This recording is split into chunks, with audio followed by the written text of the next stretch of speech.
ভাবে আমরা বুঝেছি এই গণ অভ্যুত্থান জনতার অভ্যুত্থানের সঙ্গে ছাত্র অভ্যুত্থানের সঙ্গে তারা আমাদেরকে বাঁচান। আমাদের অর্থনীতি শেষ, কিচ্ছু নেই, একেবারে তলানি বাঁচায় রাখলো কে?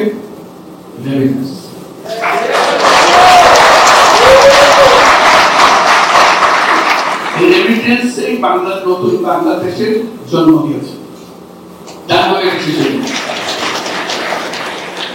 আজও যে আমরা গলা বাড়িয়ে বুক ফুলিয়ে বলি আমাদের অর্থনীতি মজবুত হয়েছে,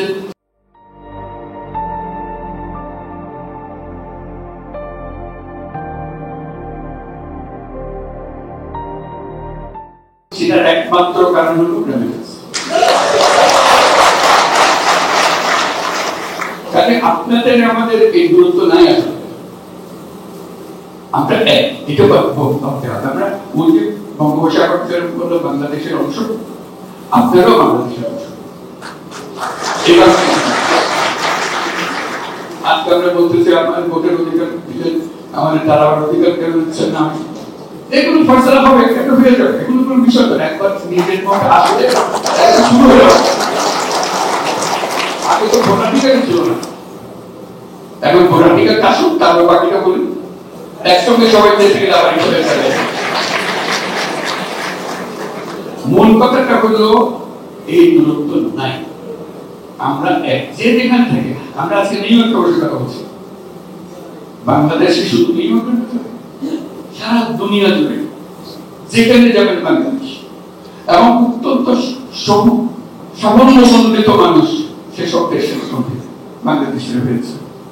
কাজে তারাও চায় বাংলাদেশিদের একটা বৈশিষ্ট্য হলো সে যত আরামে থাকুক, যত হাঁটাক করুক, যত বাড়িঘর বানাক, গাড়ি বানাক, ওই দেশের গ্রামের বাড়িটার ব্যাপার সে বুঝতে পারবে।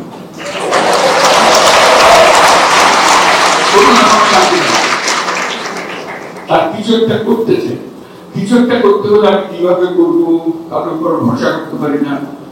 চাচা তো ভেবে দিয়েছিলাম টাকা পয়সা, কিন্তু সব খেয়ে হচ্ছে। লাইন পেতেছে না, এখন আমরা বলছি যে আমরা লাইন করবো। আপনি কি করতে চান এটা আপনি নির্বিঘ্নে করবেন, একবার সম্পূর্ণ আস্থার সঙ্গে করবেন। সেখানে না পারলে সেটা কেন পারতেছেন না সেটাও বলবেন। সেটা আজকে যে প্রেজেন্টেশনটা হবে সেই প্রেজেন্টেশন আপনাদেরকে অংশ করবেন। আপনারা এখন থেকে বাংলাদেশের অংশ, একবার 100%।